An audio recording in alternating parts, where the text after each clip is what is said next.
Hey, this is Cam with Blacktail Studio, and this week I'm going to be showing you how to calculate how much epoxy you need for your resin table project. And I'm going to show you on this 120 inch by 48 inch black walnut resin table that I'm building, because this one is such a weird shape that if you can calculate this one, you can calculate any table. The first thing you're going to do is you're going to take measurements about every 6 to 8 inches. It doesn't have to be exact. You just want to make sure you remember exactly how many measurements you take, and that's going to be the critical part. So you can see here I'm just going about every 6 to 8 inches, taking a measurement in inches and then writing it down on the slab itself. These slabs actually had some really tapered spots, and so you can see what I'm doing there is I'm taking the distance at the top and then the distance at the bottom.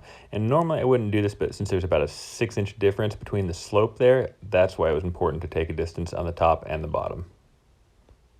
The more measurements you take, the more accurate it's going to be, and you can see since this is kind of a weird roundabout turn there, I'm just kind of guesstimating the distance between each one of those, and you'd be surprised how accurate this is in the end. And all we're doing here is a pretty basic volume calculation. So you're going to take all of your measurements, add every single one of them up, making sure you didn't miss any. You're going to put them into the calculator here. So kind of a little hyperlapse of me adding everything up. And that's our total number. I took a screenshot to make sure I wouldn't forget that. Now I got to count the total number of measurements I took, which was 35, 412, divided by 35, 11.77. So we're going to remember that number. And the reason we're going to remember that number is because that is the average width of our entire river. So we need to find now the average depth and the average length. And since this is pretty unusual shaped river, we're going to have to go around the turns there. If you had a rather straight one, it wouldn't be so hard. This one, we're going to have to go around the turns a little bit. And again, just estimating the best I can. You may laugh, but this is really similar to how I took notes in college. Didn't do it on a piece of wood, but not far off. Anyway, now we're going to keep adding this up to find the length of our river. And added it all up, took a screenshot so we don't forget it, but the total length is 195 inches. So we're going to add that to our average width, and I should make a note that I actually took that 0.77 off because there's a piece I'm going to be adding in, you're going to see in a minute. So I did 195 by 11 by 2.75, and I did intentionally leave that 0.77 off for a smaller piece that you'll see here in a little bit. Anyway, that gives us 96 liters, but we need to add 1/8 of an inch underneath the wood, which you may think is a waste, and you would definitely be right because this epoxy is going to seep under there. If it's really flat, maybe a 1/16 of an inch, but on a table like this, it's going to be 13 wasted liters, a whole 1/8 of an inch, and we need to add 1/8 of an inch around the entire perimeter. So you may hate seeing all this epoxy wasted, and I do too, but this is really just how it works. So another 2 liters wasted around the perimeter. So we're going to add all those numbers up. We have the 96 plus 13 plus 2. It takes me longer than it should to add it up. Double checking. 111 seems right. Anyway, should be 111 liters according to this calculation. Here is the piece that is the reason I took off that 0.77 from the average width, just a small piece added in there. That was my best guesstimate for how much volume it would take off. And you can see here the slab has been shellacked, so the chalk wipes off really easy. I do recommend shellacking your tables, and there's a lot more information I can give on these resin table builds in my other videos that I recommend clicking over if you are wanting to see a full tutorial on how to build those resin tables. But this one, I'm just mixing my drops. I'm actually counting them so I can do this in multiple pours and get the same color black. But it ended up being 15 liters per bucket, so it's going to be pretty easy to keep count of how many buckets and how much volume we end up using. And these buckets really don't go quite as far as you think in a big table like this. These pours are always pretty fun to watch though. I'm really trying not to splash it in there like you see some people do. It's best to get the fewest bubbles possible if you just pour it nice and easy. Another bucket down.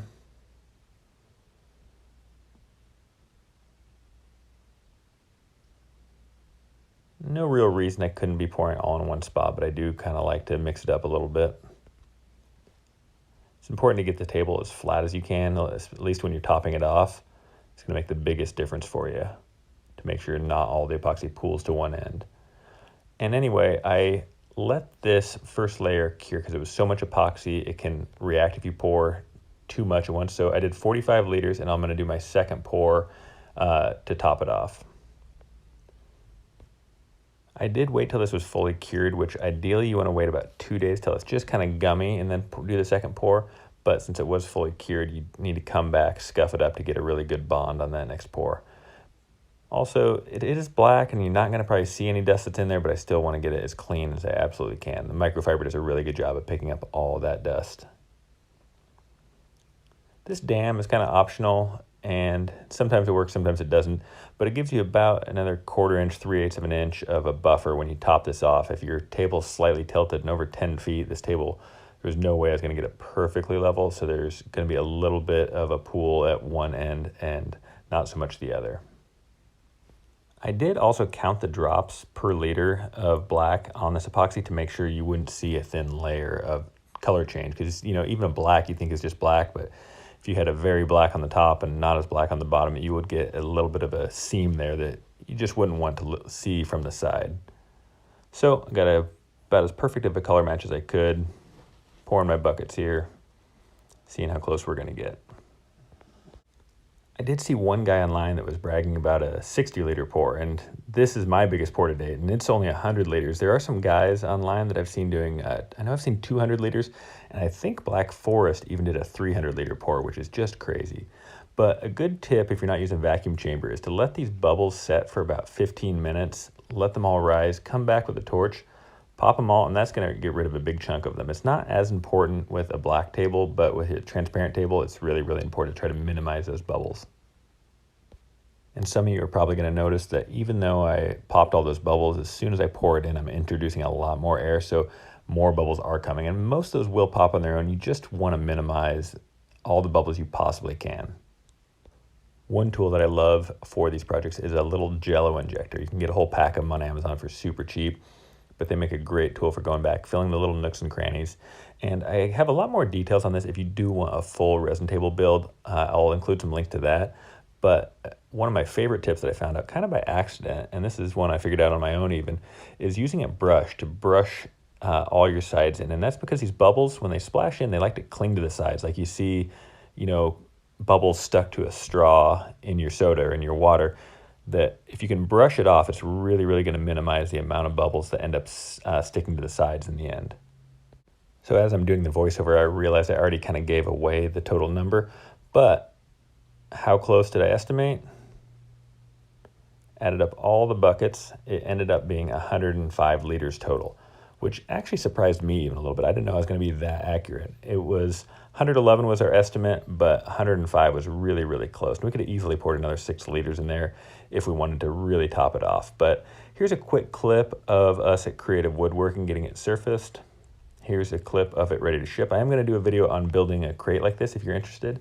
And here's a shot of it in its forever home. And I actually got to give my wife credit for this joke. She called it its forever home because it's going to be too heavy to ever move out of there.